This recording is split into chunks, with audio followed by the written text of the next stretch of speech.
Ferndale was a house of cheerful ivy and old secrets, nestled just beyond the duck pond at the edge of St. Mildred's Lane. On the second Saturday of June, under the dappled shade of horse chestnuts and the fluting of blackbirds, it hosted the sort of garden party that the village of Chipping Woodley prided itself on. Tea served in mismatched porcelain, local honey cakes, bunting strung like faded prayers, and the quiet thrum of old grievances carefully masked with politeness. It was Miss Lavinia Pinkerton's idea. She had returned from Bath with a new affection for hydrangeas and community. People are so much easier to manage in the open air, she told anyone who would listen. She had invited nearly everyone from the village, though not all with equal enthusiasm. Miss Marple, however, had not been formally invited at all. She had arrived on the arm of her friend, Dolly Bantry, wearing her usual straw hat with a blue ribbon faded to grey. Lavinia had smiled thinly and asked if the vicar would mind leading a toast. Miss Marple, unoffended, had taken a seat near the periwinkle bushes and sipped her tea with apparent distraction, watching with pale blue eyes that missed nothing. As the afternoon stretched, the party began to turn from neighbourly to nearly comfortable.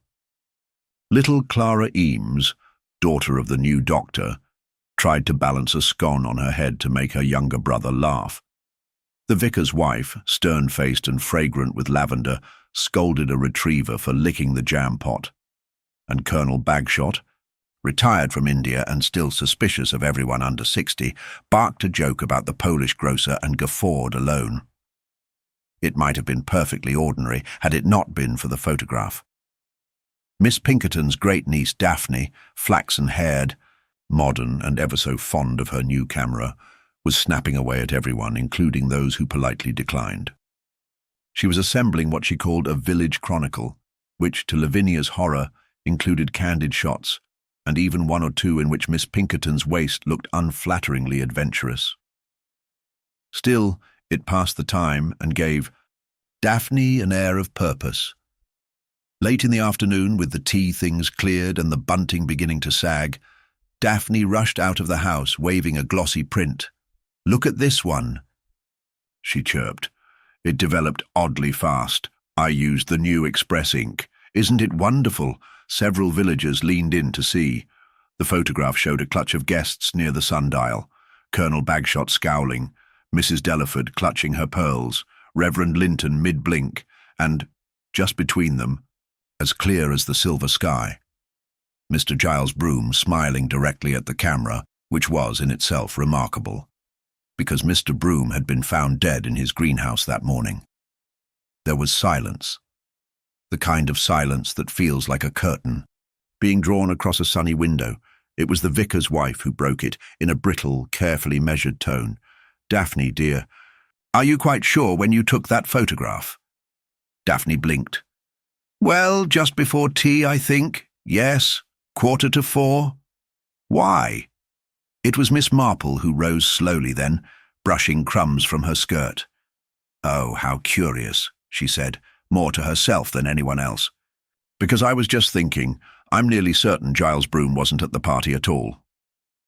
The ripple began, as such ripples do in quiet villages, not with alarm, but with the genteel crackle of curiosity.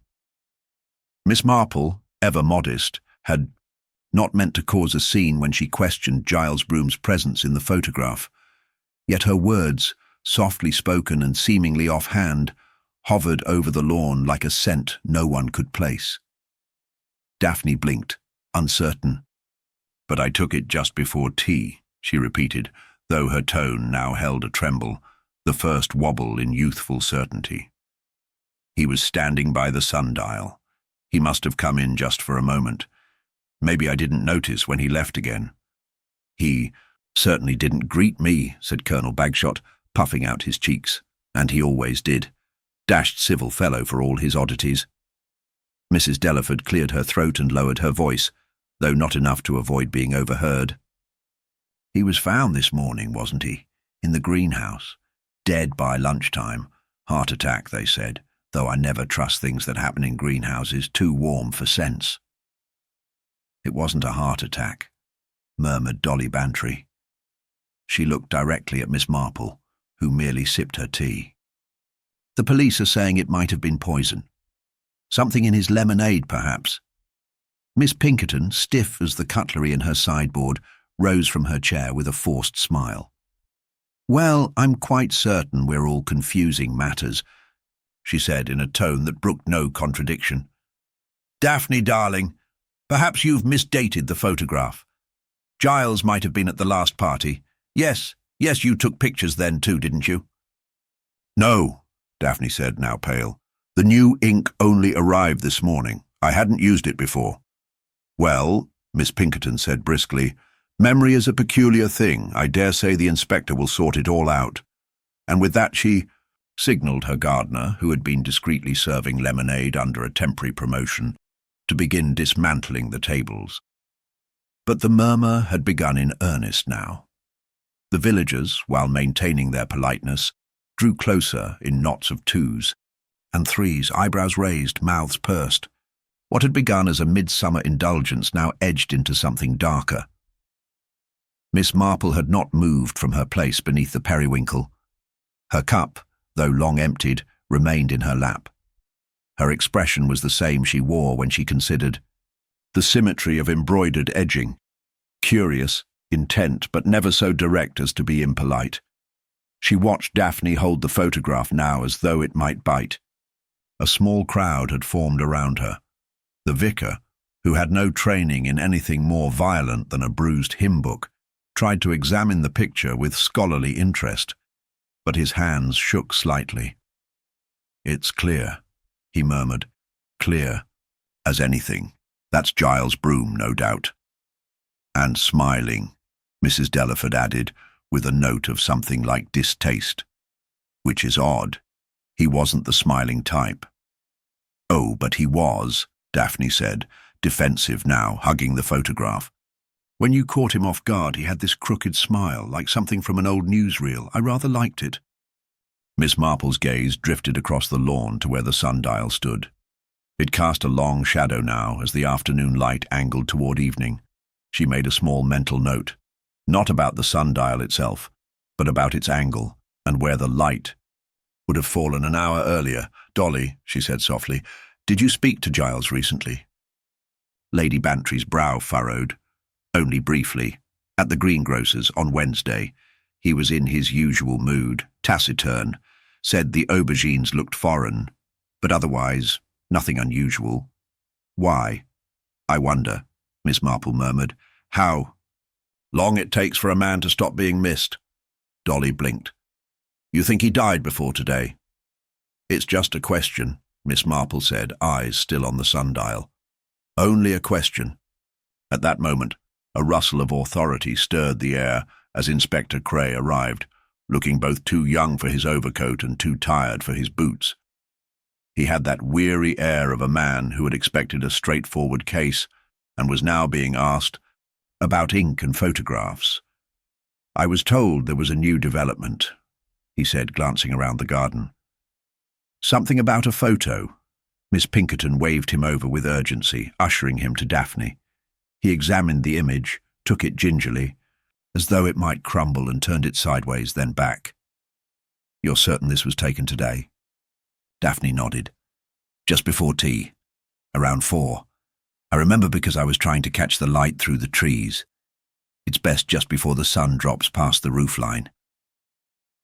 "Mr. Broom was found around noon," Cray said, his voice quieting the crowd. "His housekeeper found him when she brought in his sandwich tray. The time of death is estimated between 7 this morning and 11.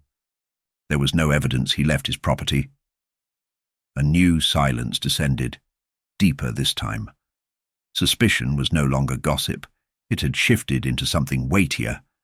Cray tucked the photo into a file, his expression unreadable. "We'll examine this. Miss Marple, may I have a word?" They walked a few paces apart from the others. Cray's voice lowered. "What do you make of this?" "I think," she said gently, "that it would be unwise to assume anyone knows the truth of a moment, simply because it is printed on glossy paper. Cray gave a faint snort. You mean the photograph could be faked? Oh, not necessarily, Miss Marple said, but the eye is an untrustworthy narrator. And so is the lens, if one doesn't ask what it might have missed. Cray frowned. You believe it was taken today? I believe it was meant to be believed, she replied, her voice low. And that is not always the same thing. He stared at her for a moment, then gave a nod. We'll look into it. Thank you, Miss Marple. She returned to her seat as the party began to thin. Miss Pinkerton was seeing off guests with brittle cheer, and Daphne stood near the sundial, now alone, the camera hanging limp at her side. Miss Marple watched her for a moment longer, then turned her gaze toward the lane that led toward Giles, Broom's modest cottage at the edge of Mill Lane. There were gooseberries there, she recalled, and a fine line of runner beans. He had kept to himself mostly, never married. Ex-clerk for a shipping firm in Southampton, if she remembered rightly, and a collector of old theatre programmes, rather unusual. She had never much liked him, but that didn't matter, because someone had gone to a very particular effort to make it seem he had been present at a party he never attended. Someone had smiled for a camera, and that smile, faint, off-kilter, oddly performative, lingered in her thoughts like a smudge on glass. A false smile, perhaps. Or an old one, made to appear new. Either way, it was the wrong smile in the wrong place. And someone, Miss Marple knew, had gone to dangerous lengths to make it appear otherwise. As twilight deepened over Chipping Woodley, the village settled into an uneasy hush. The garden party, once a gathering of cheerful smiles and light chatter, had dissolved into muted conversations and cautious glances. Miss Marple, with her quiet composure, remained seated beneath the periwinkle, her eyes distant but alert. The evening air grew cooler, carrying the faint scent of lavender from Mrs. Delaford's garden and the occasional bark of a restless dog. Dolly Bantry approached, wrapping a soft shawl around Miss Marple's shoulders. "You look thoughtful, dear," she said gently. Miss Marple smiled faintly. "It's the smile, Dolly. The one in the photograph. It's far too deliberate. And far too out of place." "Giles Broom wasn't a man given to smiles," Dolly murmured. "No, and that's precisely what makes it suspicious." Miss Marple's gaze shifted toward the lane leading to Broom's cottage. "Someone wanted us to think he was at the party. Someone who knew it would raise questions." Dolly nodded slowly. "But who, and why?" Before Miss Marple could reply, footsteps approached. Inspector Cray returned, his expression more guarded than before. "Miss Marple, I've been speaking with the local postmaster and the housekeeper at Mr. Broom's residence. The time of death still seems firm, but there's something odd. The housekeeper mentioned a visitor early that morning, someone Mr. Broom allowed in briefly. No one else saw him leave or return." Miss Marple's interest piqued. "A visitor? Did she describe this person?" She was vague, but said the man was tall, with a deep voice. She thought he might have been someone Mr. Broom knew well. Cray paused, lowering his voice. "I'm beginning to think this visitor is the key." Miss Marple rose, steady and calm. "Then our next step is to learn who would benefit from his absence." The inspector nodded. "I'll arrange interviews with the villagers first thing in the morning." The following day dawned grey and misty, wrapping the village in a shroud that matched the collective unease. Miss Marple took her customary walk, passing the butcher's shop where Mr. Jenkins polished his knives and the bakery where Mrs. Pritchard was already arranging loaves. The usual bustle seemed subdued.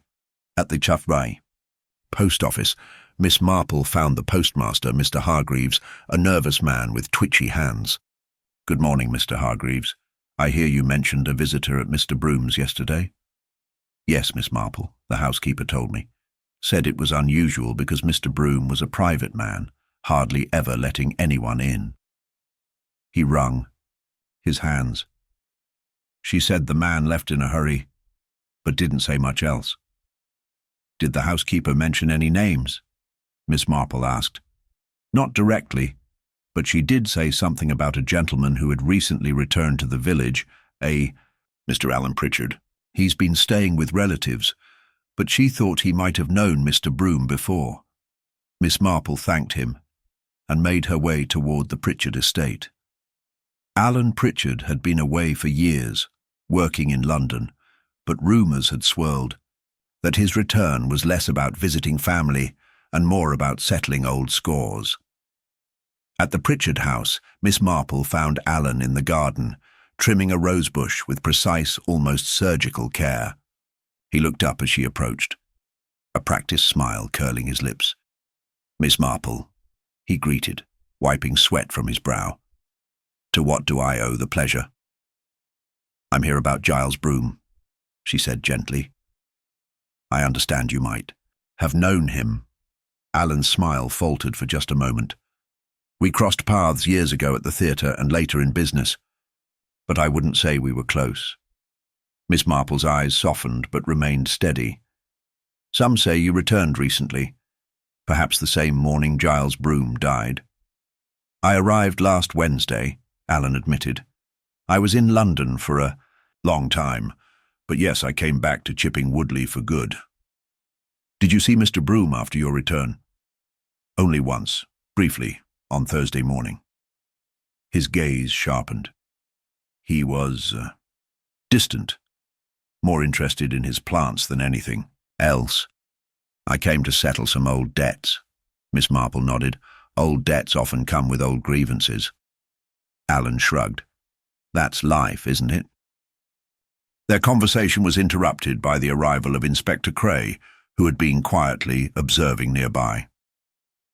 "Mr. Pritchard, I'd like to ask you a few questions about your movements on the day Mr. Broom died." Alan's smile turned guarded. "Of course." As the inspector led him away, Miss Marple's gaze drifted to the rosebush. Something about Alan's meticulous pruning struck her as symbolic, an attempt to cut away imperfections, perhaps, but also a hint at deeper, hidden motives. Later that afternoon, Miss Marple visited the greenhouse where Giles Broom's body had been found. The air inside was thick with humidity and the scent of soil. The glass panes were streaked with condensation, blurring the world outside.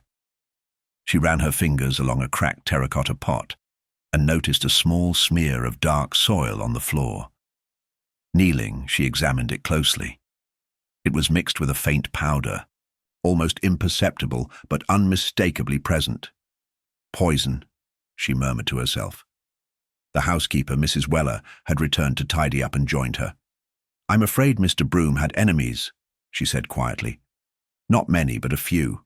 There was a bitter dispute over land with Mr. Pritchard, I believe." Miss Marple nodded. "And the smile in the photograph?" Mrs. Weller frowned. "That was odd. Giles never smiled like that. It looked forced." "Exactly," Miss Marple whispered. As evening fell, Miss Marple found herself back at Ferndale, where the village was beginning to return to its quiet. Rhythms, though the shadows of suspicion lingered.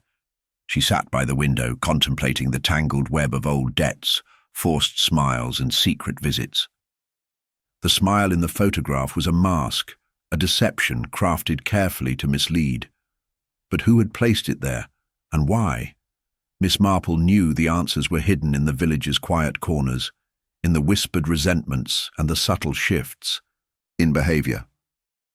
And she was determined to uncover them, one small observation at a time. The next morning dawned with a thin veil of mist lingering over Chipping Woodley, softening the edges of the familiar cottages and winding lanes. Miss Marple set out early, her mind already turning over the fragments of information gathered the day before. The photograph, the forced smile, Alan Pritchard's guarded admission, and the faint powder in the soil, each piece a brushstroke on the canvas of a mystery that refused to yield its secrets easily. She decided her first call should be on Mrs. Weller, the housekeeper who had discovered Giles Broom's body. Mrs. Weller was a sturdy woman with a face weathered by years of honest work and a mouth that seldom smiled. The housekeeper greeted Miss Marple with a nod and ushered her into the modest kitchen where the kettle was already singing. "Thank you for seeing me again," Miss Marple began, settling into a wooden chair. "I wanted to ask you more about that visitor Mr. Broom allowed in the morning he died." Mrs. Weller stirred a pot of stew, glancing up thoughtfully. "He was early, just after 7, I'd say. The visitor came in quick and left quicker still. Mr. Broom wasn't pleased, if I'm honest. I heard raised voices from the greenhouse but couldn't see who it was. The visitor was tall with a firm step. I only caught a glimpse of his coat." "Did you recognize the voice?" Miss Marple pressed gently. "No. Deep, but not familiar. Mr. Broom was angry, though, sharper than I'd ever heard him." Miss Marple nodded. "Did anything unusual happen that day? Did anyone else come by, or—" "Did you notice anything odd?" Mrs. Weller shook her head. "No one else. But after the visitor left, Mr. Broom seemed pale. He went straight to his plants and didn't answer when I called him for lunch." "Did he drink anything unusual? Maybe a new batch of lemonade?" Miss Marple asked carefully. Mrs. Weller's eyes narrowed. "Yes, actually. He made himself a glass just before the visitor arrived. I remember because I warned him it was a bit warm to leave out in the sun." That detail settled in Miss Marple's mind.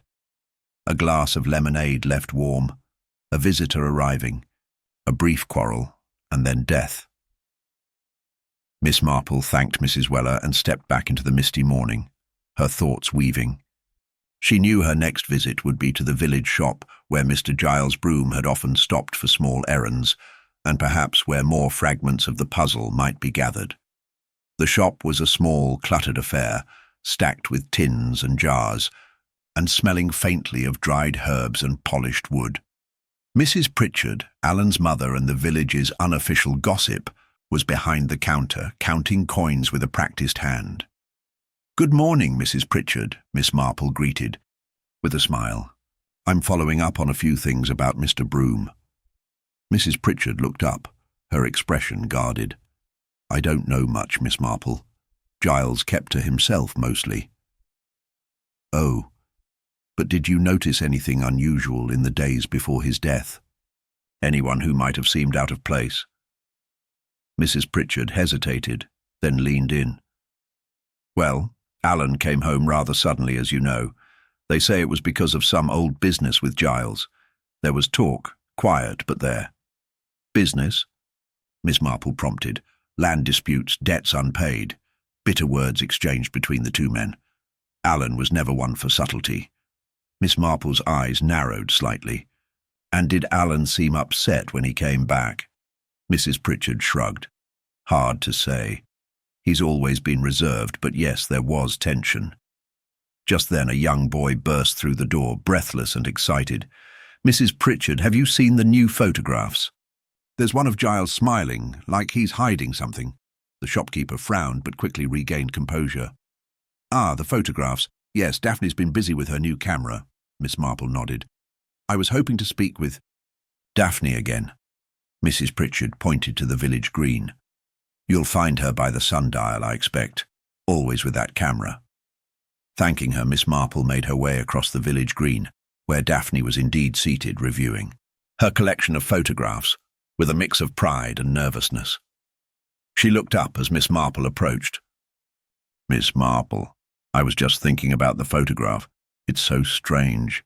Giles's smile, it doesn't match anything I've ever seen before. Have you considered whether someone else might have posed for the photograph in his place?" Miss Marple asked softly. Daphne's eyes widened. "You mean like a trick, a double?" "It's possible," Miss Marple said, folding her hands. "Sometimes people can be very clever about these things." Daphne nodded slowly. "I suppose I could show you the negatives. Maybe something's wrong with the print." Together, they walked back to Ferndale, where Miss Pinkerton had set up a makeshift darkroom. The two women worked carefully, developing negatives with delicate hands. As the images slowly appeared on the paper, Miss Marple studied them with keen eyes. "There," she said, pointing to one frame. "Notice how the light falls across Giles' face. It's inconsistent with the other photographs taken at the same time. Daphne leaned in, squinting. So someone staged this? It would seem so, Miss Marple agreed. But for what purpose? As they pondered, a knock sounded at the door. Inspector Cray entered, his face set and serious. Miss Marple, he said, we've received news from the laboratory. The powder found in the greenhouse soil contains traces of a rare plant toxin, one used occasionally in traditional medicine but deadly in larger doses. Miss Marple nodded thoughtfully. And the glass of lemonade? It tested positive for the same toxin. So someone poisoned Giles' broom deliberately. Cray sighed. Yes, but the question remains. Who? Miss Marple's eyes gleamed. The answer lies not only in what was done, but in who would gain the most from his death, and who had the means to disguise the truth. The inspector frowned. I suppose the next step is to revisit the suspects and look more closely at their connections to Mr. Broom. Miss Marple smiled gently. Exactly, Inspector. Sometimes the smallest details reveal the greatest truths. As the day wore on, Miss Marple found herself drawn again to the sundial, where the photograph had been taken. The sun's rays filtered through the leaves, casting patterns that danced like whispered secrets. She turned the image over in her mind, each smile and shadow, each glance and gesture forming a tapestry she was only beginning to unravel. In the village of Chipping Woodley, beneath the calm surface of everyday life, currents of old grudges and hidden ambitions stirred once more, waiting for Miss Marple to gently, inexorably reveal what lay beneath. Miss Marple's morning began with the quiet stirring of the village at dawn. The mist had lifted, leaving the cobblestones glistening, faintly in the early sun. She moved with purpose toward the village hall, where a gathering of villagers had been called by Inspector Cray to discuss the latest developments. The room buzzed with subdued tension, faces were drawn, eyes wary. Inside, Inspector Cray stood, near the fireplace, clearing his throat as the chatter quieted. Thank you all for coming, he began. We have new information regarding the tragic death of Giles Broom.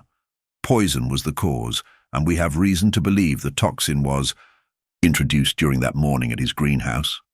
Murmurs rippled through the crowd.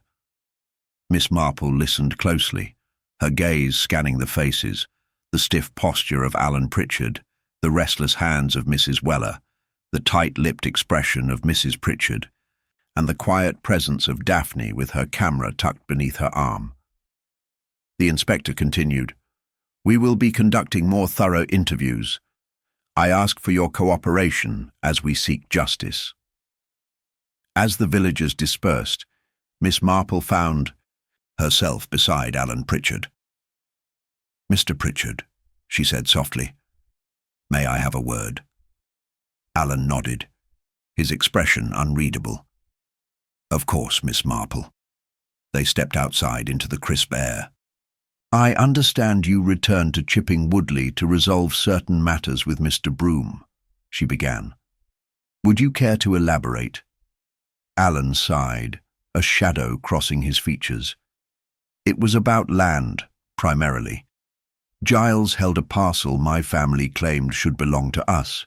I came back to negotiate, but it seems negotiations turned sour. And you saw him on the morning of his death? Miss Marple asked. Yes, briefly. He was in the greenhouse, tending to his plants as usual. He seemed distracted, agitated. Even Miss Marple watched him carefully. Did you notice anything unusual about him? Any change in his demeanor?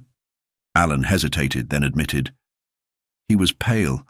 I offered him some lemonade from my room, but he declined. Miss Marple's eyes narrowed slightly.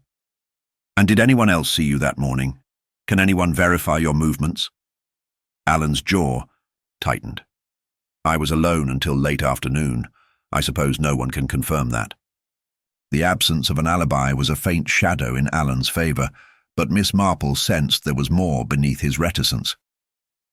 As Alan walked away, Miss Marple made her way to the post office to speak with Mr. Hargreaves again. The postmaster was fidgeting behind the counter, visibly nervous. "Mr. Hargreaves," she said kindly, "I wonder if you might recall any other visitors or unusual deliveries around the time of Mr. Broom's death?" The man swallowed hard. "Well, Miss Marple, there was one delivery that seemed odd. A package addressed to Mr. Broom arrived the day before he died. It was unmarked, and he seemed surprised to receive it. Do you know what was inside?" "No, I don't. But it wasn't anything ordinary. Too heavy, wrapped in brown paper." Miss Marple's mind turned over this new piece of information. A mysterious package, an unexpected visitor, a poisoned drink.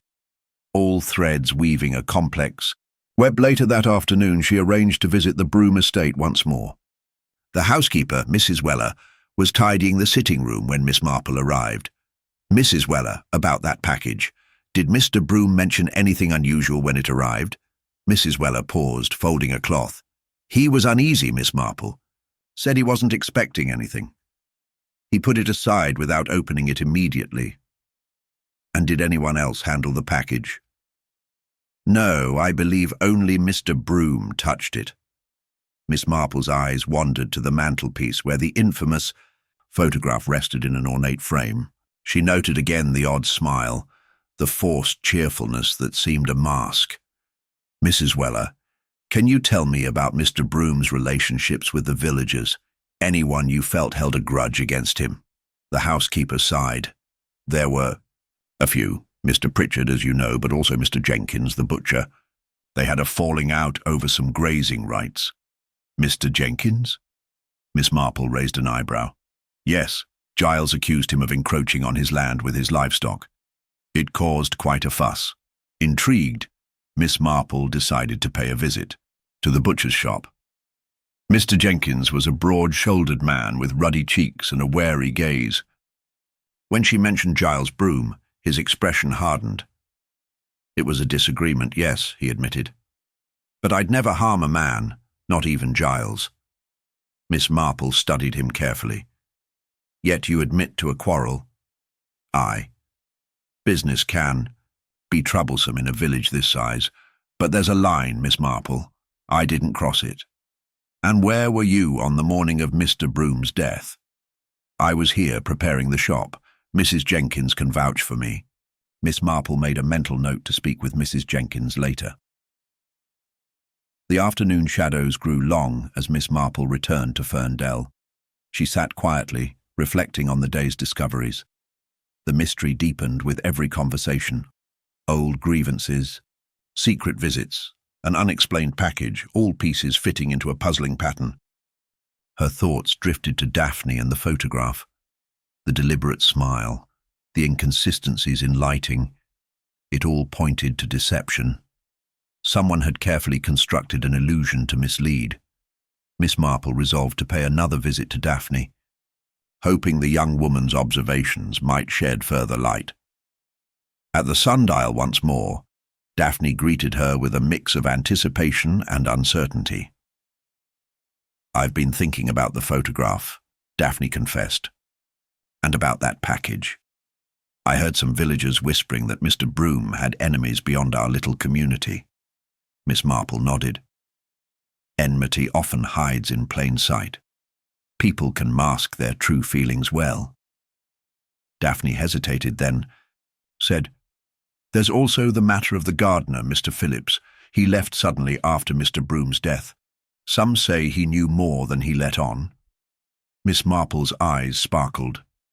"The gardener, you say? That is a lead worth following, Mossas." Dusk settled over Chipping Woodley. The village held its breath. Beneath its quaint surface, secrets churned, and Miss Marple's gentle but unyielding pursuit of truth was closing in on the shadows that cloaked the killer. The next morning, a fine drizzle settled over Chipping Woodley, lending a misty hush to the village. Miss Marple pulled her shawl tightly around her shoulders as she walked toward the gardener's cottage on the outskirts of the village. a neat little home tucked behind thick hedges and bordered by wildflowers. The mention of Mr. Phillips by Daphne had stirred a fresh curiosity within her, and she was keen to see whether the gardener might provide the missing link in this tangled mystery. The door was answered by a tall, gaunt man with sharp eyes that flickered with cautious alertness. "Miss Marple," he greeted with a measured nod, his voice low and steady. "I was wondering when you might come." "Mr. Phillips," she replied kindly. "I hope you don't mind my calling on you, but I thought it best to speak face to face. I understand you left suddenly after Mr. Broom's death." Phillips nodded, stepping aside to let her in. The interior of the cottage was simple, clean and orderly, though there was an air of subdued tension. "I had to leave, Miss Marple. It wasn't safe for me to stay. I knew things that might not please certain people." Miss Marple settled into a chair, her gaze steady and inviting. "Please tell me what you know. Every detail could help." Phillips took a deep breath. Mr. Broom wasn't just a quiet gardener, as most believed. He had enemies, yes, but there was more to his troubles than land disputes. He was involved in something secret. Miss Marple raised an eyebrow. "Secret? In what sense?" Phillips hesitated, then said, "There was talk of an old family feud.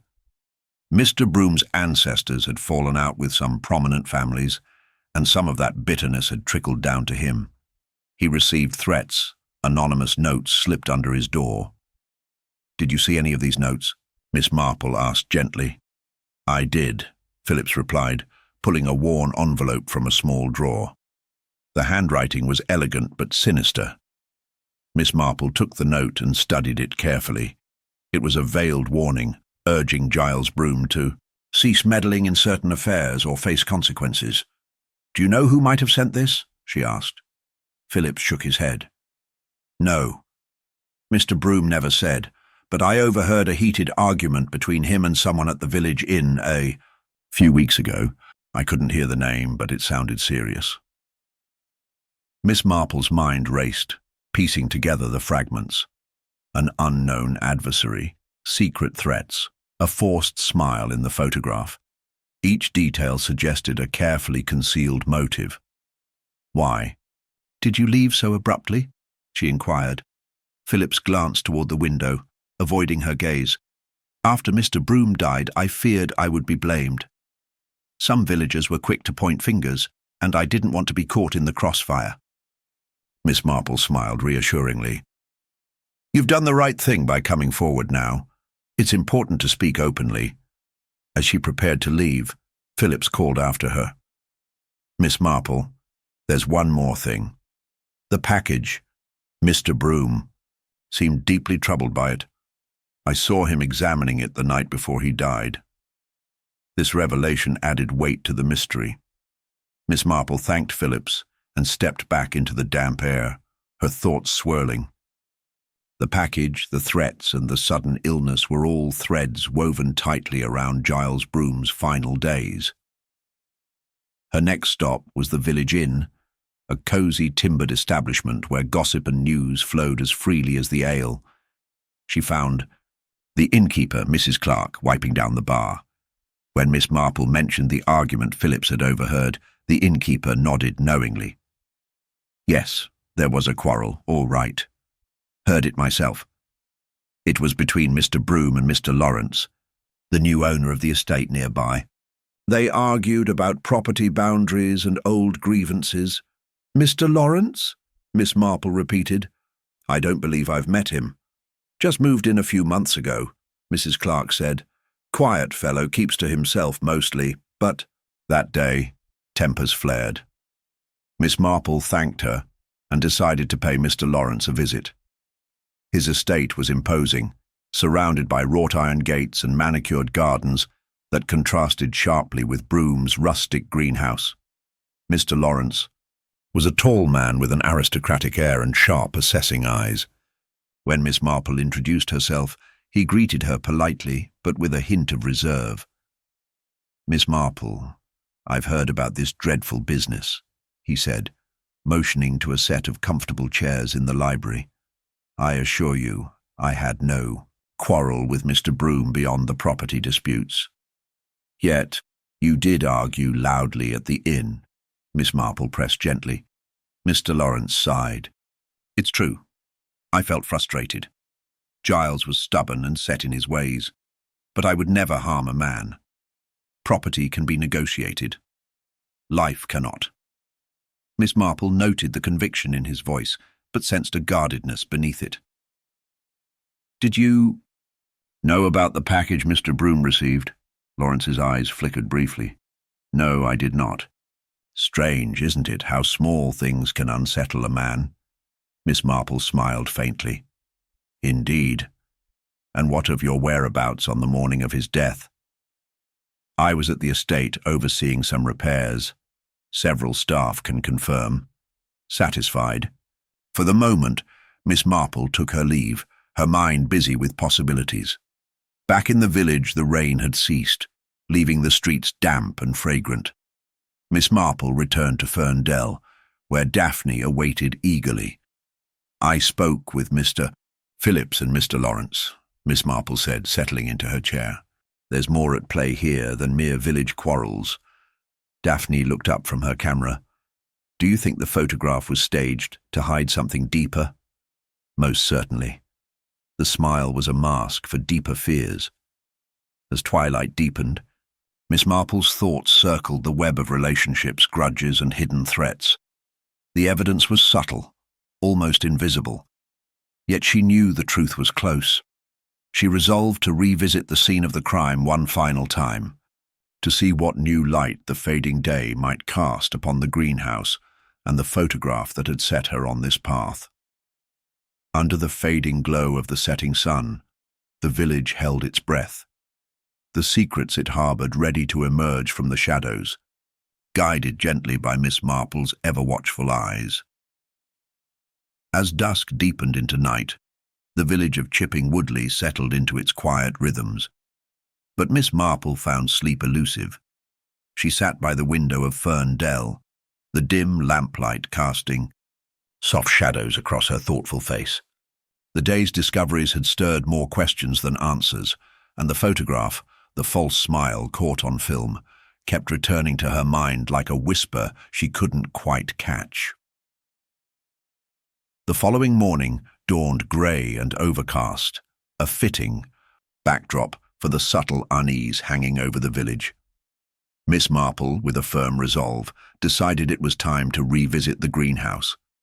She felt there was something about the space itself, its arrangement, its atmosphere, that might hold the key to unraveling the threads that bound the mystery. The greenhouse stood at the edge of the Broom estate, a glass sanctuary where Giles had spent countless hours nurturing plants both exotic and familiar. As Miss Marple stepped inside, the faint scent of earth and wilted leaves greeted her, mingled with a trace of something less natural, something faintly metallic. She moved slowly, examining the tables and shelves, noting the small details. A broken pot near the corner, a pair of gloves carelessly tossed aside, and a watering can stained with a dark residue. Her eyes settled on the potting bench, where a small collection of gardening tools lay neatly arranged. One trowel had a fresh smudge of soil on its blade, suggesting recent use. But it was the glass jar sitting on the edge of the bench that caught her attention. A jar with a faded label, partially torn away, and a dark liquid still visible inside. She recalled the autopsy report stating that Giles had been poisoned with a rare toxin derived from a plant, one not common to this area but known to be lethal in small doses. Could this jar have contained that substance? Before she could consider the question fully, a sound startled her. A soft rustling came from the other side of the greenhouse. Miss Marple turned to find Daphne standing hesitantly in the doorway, her camera dangling from her neck. "I thought I might find you here," Daphne said. "I've been thinking about the photograph all night. There's something more to it. I wish I could understand exactly what." Miss Marple smiled gently. "Sometimes the smallest details reveal the greatest truths." Tell me, Daphne, did you notice anything odd about the way the photo was taken? Daphne nodded. Yes, the lighting is inconsistent. The shadows don't match the position of the sun that morning. And look here. She pointed to a faint outline in the lower corner of the photograph, barely visible but unmistakable. A second, smaller smile superimposed faintly over the first. A double exposure, perhaps, Miss Marple murmured, leaning closer. Someone deliberately manipulated the image, creating a false impression. Together they studied the photograph again, the implications sinking in. Whoever had taken this picture had intended to convey a sense of happiness or perhaps innocence that was not genuine. As they left the greenhouse, Miss Marple's thoughts returned to the mysterious package Giles had received the day before his death.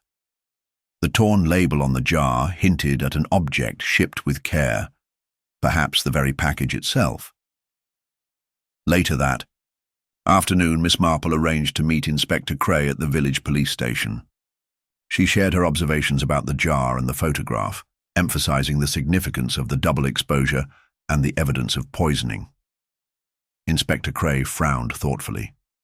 If someone manipulated the photograph, that means they were concerned about how Giles appeared, maybe trying to protect their own reputation or cast suspicion elsewhere. Exactly, Miss Marple replied, and the jar suggests premeditation. This was no impulsive act. The poison was carefully chosen and delivered. Cray nodded slowly. I'll have the forensics team test the residue in the jar. It could give us the confirmation we need. After the meeting, Miss Marple returned to Ferndale, where she found Alan Pritchard waiting on her doorstep. His expression was weary, but there was a new edge of urgency in his voice. Miss Marple, he began, I feel I must tell you something I've withheld. She invited him inside, offering a seat by the fire. Alan took a deep breath before continuing.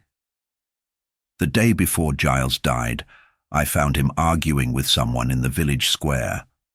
I couldn't hear all the words, but one name stuck out. Harold Winter. Miss Marple's interest piqued. Harold Winter was a quiet man, known for his modest bookshop and unassuming manner. He was not someone who had featured prominently in the investigation thus far.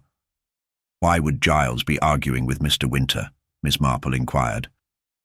Alan hesitated. I don't know, but I intend to find out. The next morning, Miss Marple accompanied Alan to the bookshop. Harold Winter greeted them with polite surprise, his thin frame and gentle eyes belying a steely determination beneath. When Miss Marple mentioned the argument, Winter's calm facade faltered briefly. Yes, we disagreed over some old documents Giles found, family records that suggested a hidden inheritance. He believed the papers proved a claim to some property I should not possess.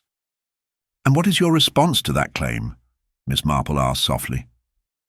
Winter looked away for a moment, then said, I've no interest in property disputes, Miss Marple, but I would defend my name and reputation. Understandable, she said, nodding. And where were you the morning of Mr. Broom's death? I was here, preparing orders for a delivery. Mrs. Daniels, my assistant, can confirm. Miss Marple made a note to speak with Mrs. Daniels. As they left the bookshop, Alan turned to her. This Winter fellow seems different from the others, quiet, but with something beneath the surface. Miss Marple agreed. Quiet men often hold the deepest secrets. That evening, as the village settled under a sky smeared with stars, Miss Marple sat at her writing desk, arranging her thoughts. The photograph's double exposure, the mysterious poison jar, the package, the threats, all were part of a complex puzzle. But now, a new piece had been added, the hidden inheritance and the dispute over ancient documents. Her next step was clear. She must uncover the truth behind those family records and understand why Giles Broom's death had stirred such quiet but fierce resentments in the hearts of Chipping Woodley's residents. The village seemed peaceful, yet beneath its calm surface, currents of greed, fear, and long-buried secrets churned dangerously. Miss Marple, ever patient and observant, was ready to follow those currents to their dark source, confident that the truth, no matter how carefully concealed, would reveal itself in time. The following morning was clear and crisp, a welcome reprieve from the dampness of previous days. Miss Marple set off early, intent on visiting the village archives, a modest room tucked behind the church, where old documents and records were stored under the careful watch of Mrs. Havisham, the village historian. The building creaked underfoot. As Miss Marple entered, the faint scent of aging paper and polished wood enveloping her. Mrs. Havisham, a petite woman with spectacles perched precariously on the tip of her nose, greeted her warmly. "I hear you're interested in the Broom family history," Mrs. Havisham said, leading her to a cluttered table. "We have quite a few documents dating back several generations." Miss Marple settled into a chair, her eyes bright with curiosity. "I understand there may be some records pertaining to a disputed inheritance, something that might explain the tensions recently uncovered." Mrs. Havisham nodded. "Yes, the Brooms have long held property rights in this area, but there were murmurs of a rival claim from a branch of the Winter family, which had been quiet for many years. The dispute was never settled publicly, but it caused some bitterness." She produced a bundle of fragile papers, yellowed with age but carefully preserved. Miss Marple examined the handwritten wills, land deeds, and letters that painted a picture of old family rivalries, jealousies, and attempts at quiet settlements. One letter, dated nearly 50 years prior, caught her attention. It was from a Broom ancestor, warning of a shadowed claim against their estate by the Winters, and an insistence that the matter be settled discreetly to avoid scandal. As Miss Marple read, a pattern emerged: secret meetings, hush-money exchanges, and forged signatures. The records hinted at deceit, but stopped short of revealing who had orchestrated it all. "This is illuminating," Miss Marple said, carefully closing the bundle. "Thank you, Mrs. Havisham. This may prove crucial." Leaving the archives, Miss Marple found Alan waiting for her by the village square. "Any luck?" he asked eagerly. "A great deal," she replied. "The old feud is more than just gossip. It's the foundation for current hostilities. We need to learn more about the Winters side of the story." Alan agreed to accompany her to the bookshop to speak again with Mrs. Daniels, Harold Winter's assistant, hoping to gain insights into the documents and her employer's recent behavior. Mrs. Daniels was a composed woman, quietly efficient. But beneath her calm exterior, Miss Marple sensed a guarded wariness. When asked about the documents, she admitted that Mr. Winter had recently been restless, poring over old family papers and making frequent trips to the archives himself. "He's been searching for something," she said softly. "Something to prove his claim is rightful." Miss Marple's eyes narrowed slightly. "And has he found it?" Mrs. Daniels hesitated. "Not that I know of, but I believe he fears someone else might be ahead of him." The conversation confirmed Miss Marple's growing suspicion that the battle over property was at the heart of the conflict. Yet the question remained: who stood to gain most from Giles Broom's death? Later that day, Miss Marple and Alan walked through the village, passing familiar faces deep in conversation or casting curious glances. The air was thick with unspoken accusations and quiet fear. They paused outside the churchyard, where the freshly dug grave of Giles Broom rested beneath a simple wooden cross. Alan's voice was low. "Do you think the killer is someone from here? Someone we've overlooked?" Miss Marple's gaze was distant. "The killer must be among us. It's always someone closer than we suspect." As evening fell, a summons from Inspector Cray interrupted Miss Marple's quiet dinner. The inspector's face was grim as he relayed news. The forensic team had analyzed the residue in the jar found in the greenhouse. It was confirmed to be a rare, potent poison derived from a plant that grows only in a remote part of England, known to a select few botanists.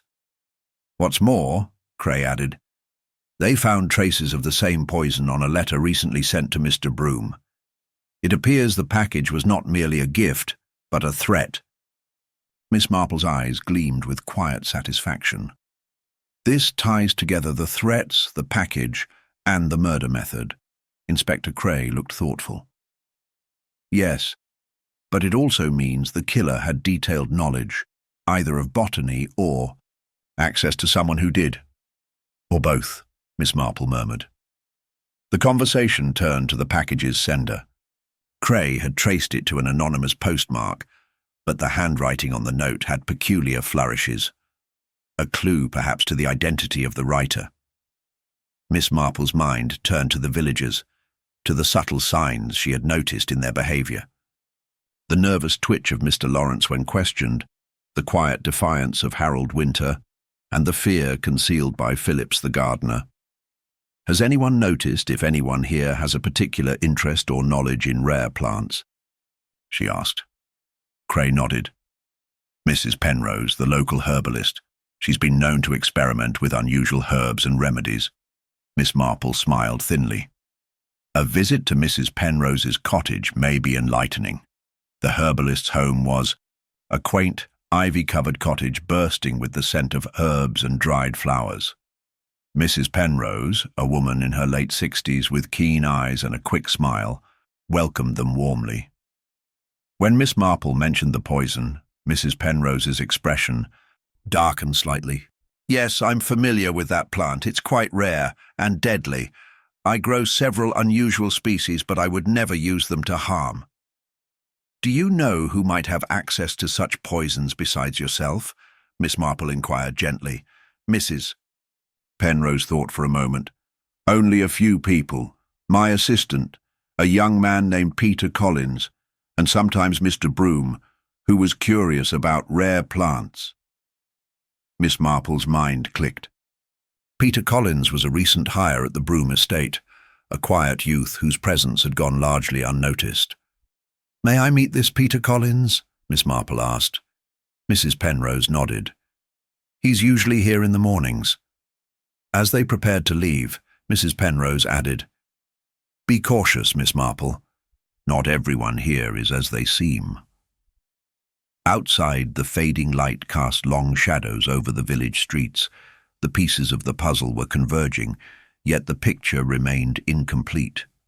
Somewhere, hidden behind the facades of everyday life, the killer moved freely, confident that their secret was safe. But Miss Marple was patient.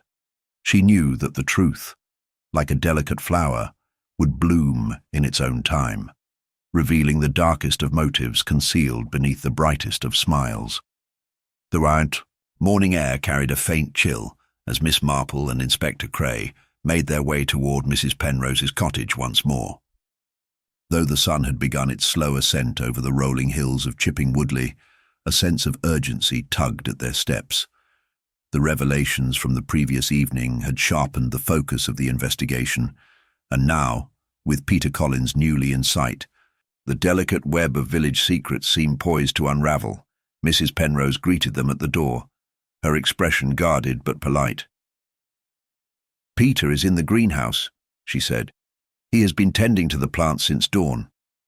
Inside, the greenhouse was brighter than before, sunlight pouring through the glass panes and casting kaleidoscopic patterns on the tiled floor. Peter Collins was there, a slender young man with sharp eyes and a careful demeanour. He looked up as they entered, a flicker of surprise crossing his face. Miss Marple, Inspector, he said softly, setting down a watering can. What brings? You here so early? Miss Marple smiled gently. We were hoping to speak with you about your work with Mrs. Penrose and Mr. Broom. Peter nodded, hands nervously clasped. I'm happy to help in any way I can. Inspector Cray began with straightforward questions about Peter's knowledge of plants, particularly those rare and poisonous varieties. Peter admitted to familiarity with a handful of unusual species, but insisted he would never harm anyone. Miss Marple watched him closely, noting the subtle tension in his jaw, the quickness of his replies. Peter, did you ever notice anything unusual in the greenhouse? Any signs that someone might have been using the plants for purposes other than gardening? Peter hesitated, then admitted, a few days before Mr. Broom's death, I saw Mr. Lawrence in the greenhouse late at night. He seemed nervous, glancing around as if afraid of being seen. That revelation caused Inspector Cray's brow to furrow. "Why didn't you mention this before?" Peter's voice faltered. "I was scared. Mr. Lawrence is well respected and I didn't want to get involved." Miss Marple nodded, the puzzle pieces shifting once again. "Thank you for your honesty, Peter. It's a brave thing to speak out." As they left the greenhouse, the trio exchanged thoughtful glances. The involvement of Mr. Lawrence, the estate manager, added a new layer of complexity. Miss Marple recalled how Lawrence had appeared composed during earlier questioning, yet now a pattern of secretive behavior emerged.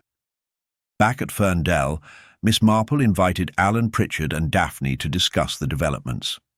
Alan, visibly shaken by the turn of events, expressed concern about Lawrence's potential involvement. "Mr. Lawrence has always been a steady hand at the estate," Alan said.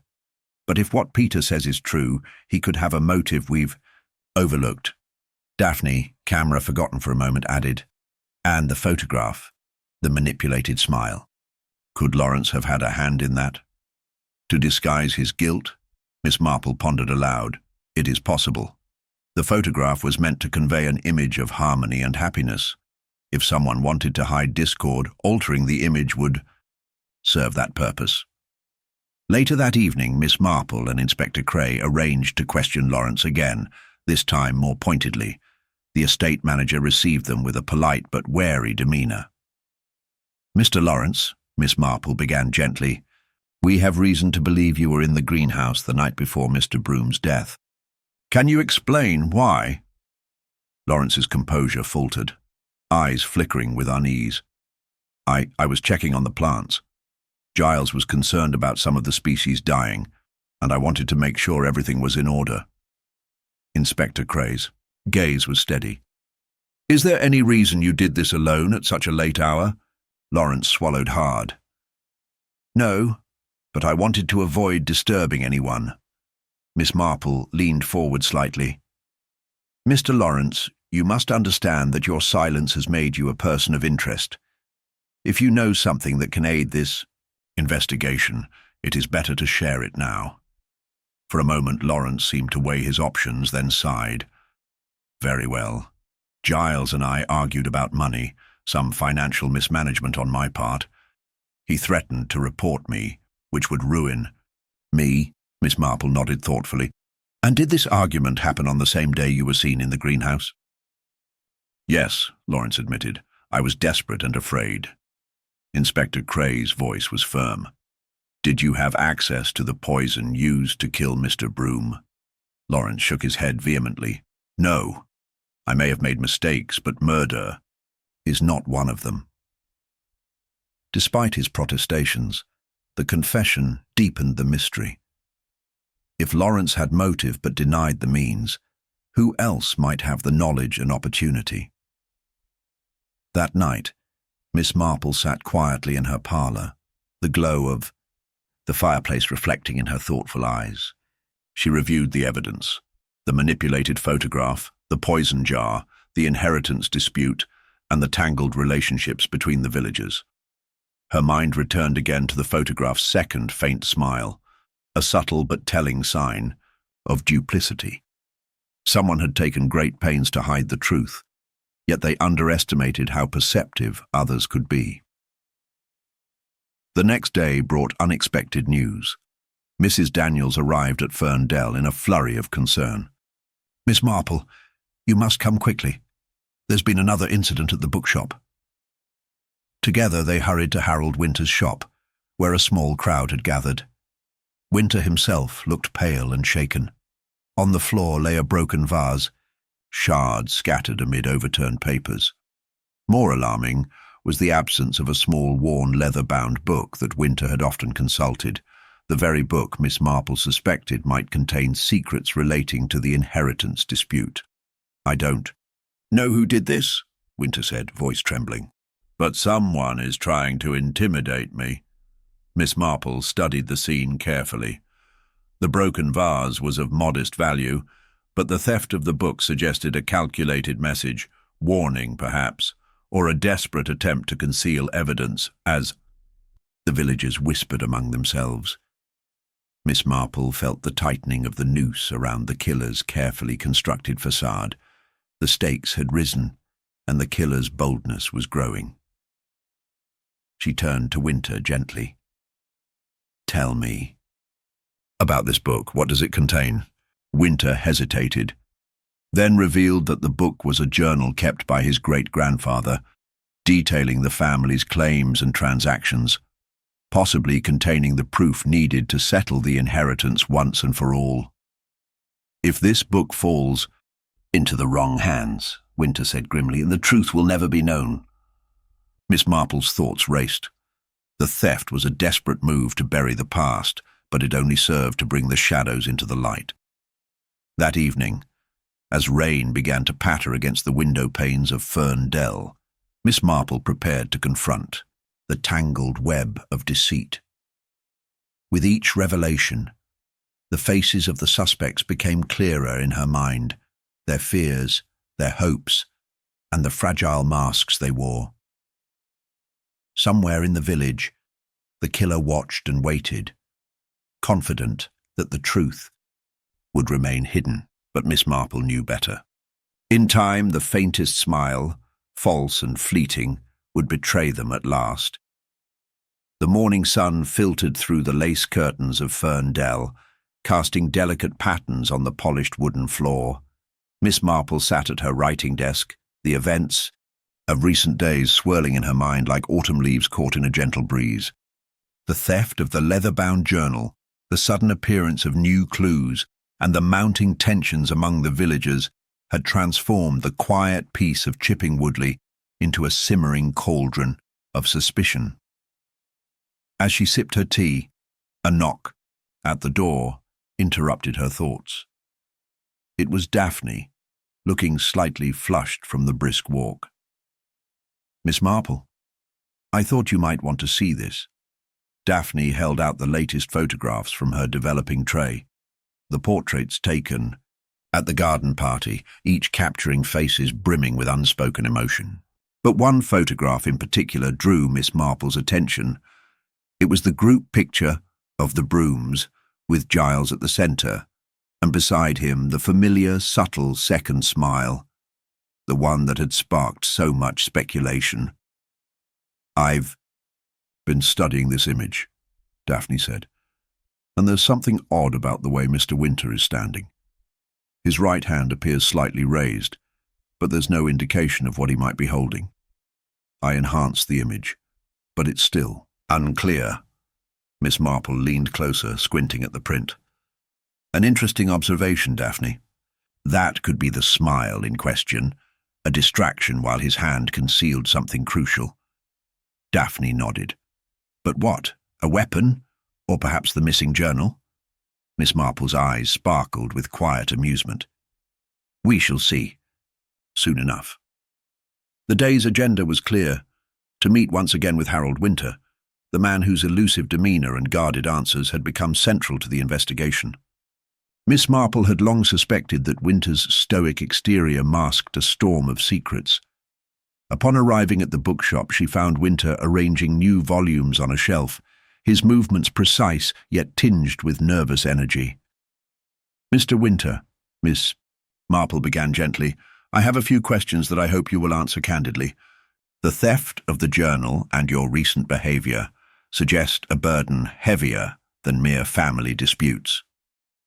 Winter's gaze flickered to the floor before meeting hers. "Miss Marple, this matter has haunted me for years. The journal contains not only records but confessions that could ruin more than just our family name.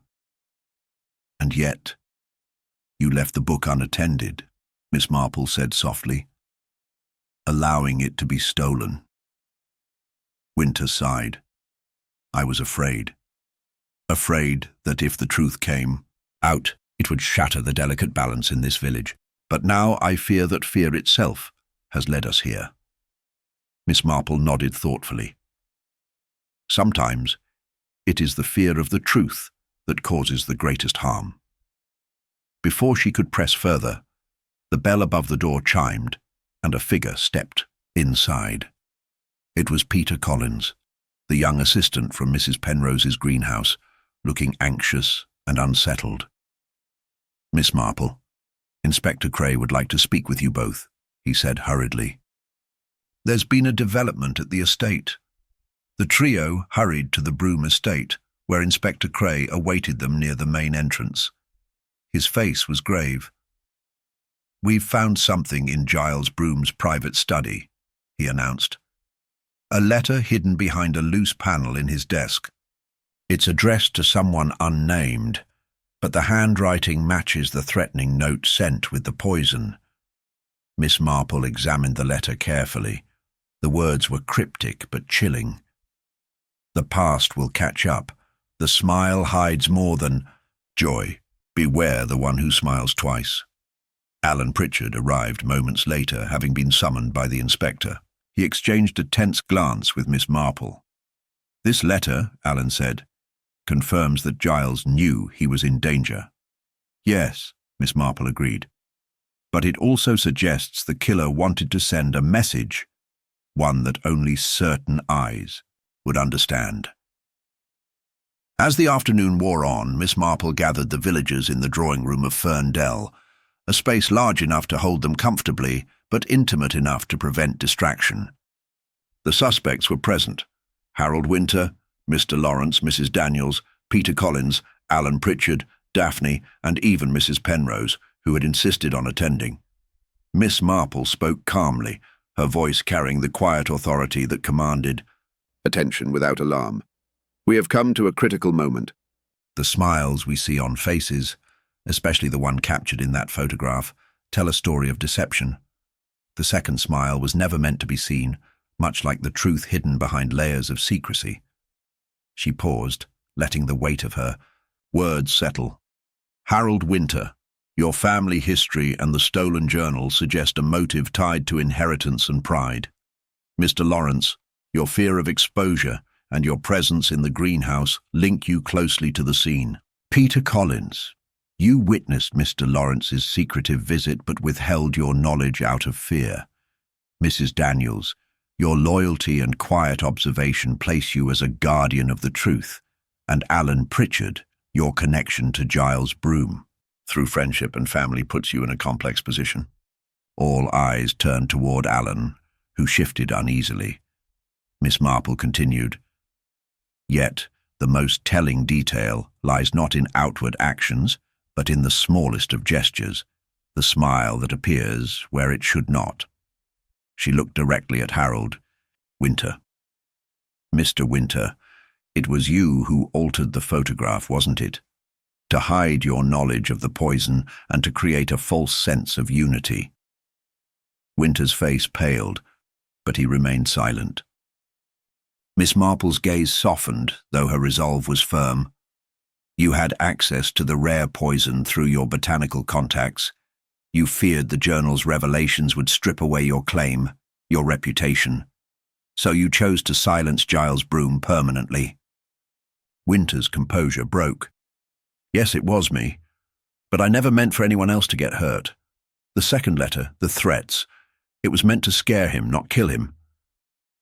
"Yet it did," Miss Marple said gently. Winter lowered his head. The truth finally laid bare. The room breathed in a collective release. The tension that had suffused the village was lifted, though the scars remained. In the days that followed, the stolen journal was recovered, and with it the tangled history of the Brooms and Winters was finally brought to light. Chipping Woodley returned to its tranquil rhythms, though the memory of the events lingered like a shadow at dusk. Miss Marple, seated once more in her quiet parlour, reflected on the nature of human hearts, how fragile smiles often concealed the darkest motives and how the most subtle details could unravel even the most carefully woven lies. As the village settled into a cautious peace, Miss Marple prepared her notes, ready to recount the tale of the smile that appeared in the wrong photograph, a reminder that truth, like a faint smile, could never be fully erased. The late afternoon sun cast long shadows over the village, green as Miss Marple gathered the key figures once more in the modest sitting room of Ferndale. The air was heavy with anticipation. The threads of suspicion, tension, and quiet fears had woven themselves tightly over the past weeks, and now it was time to untangle them all. Miss Marple's eyes, calm and penetrating beneath her neat grey curls, swept across the room. Each face held its own secret, some weary, some defensive, others carefully composed. She had listened, observed, and reflected, allowing the puzzle pieces to settle into place with patient precision. "Thank you all for coming," she began softly. "I believe the time has come to explain the events that have so unsettled our peaceful village." She paused, allowing silence to press upon them, a gentle invitation for full attention. The murder of Giles Broom was not an impulsive act, but a carefully masked moment born from fear, resentment, and a desperate wish to control a crumbling legacy. The smile, that second, almost imperceptible smile in the photograph, was the key, not just a curious anomaly, but a signal of deception. Her gaze rested momentarily on Harold Winter. "Mr. Winter, you feared exposure. The journal contained secrets that threatened your family's reputation and inheritance. You thought by stealing it, and by poisoning Giles, you could silence the past forever." Winter's face was pale, the weight of confession pressing down. He did not deny her words, but, Miss Marple continued, there was more to this than fear alone. It was the quiet observations of those around you, the minor inconsistencies, your raised hand in the photograph, the timing of your visits to the greenhouse, the reluctance to share information, that revealed your guilt. She turned to the others. "Yet I must commend those who tried to protect the truth, even at personal risk. Peter Collins's hesitation, Mrs. Daniels' discretion, and even Daphne's determination to seek clarity, all crucial in untangling the web." Then, leaning forward slightly, Miss Marple's voice took on a softer yet firmer tone. "The true resolution lay not in the obvious, but in the subtle, the smile that should not have been, the small gesture hiding a deadly secret." She allowed a moment more, then concluded gently, "Justice will be served, but so too must we remember the frailty of trust and the courage it takes to face the truths we often wish to hide." As the group slowly dispersed, the atmosphere lightened, the burden of mystery lifting like morning mist. Miss Marple, seated once again with her knitting, allowed herself a quiet smile, knowing that beneath the quiet streets of Chipping Woodley, human nature remained as intricate and delicate as ever.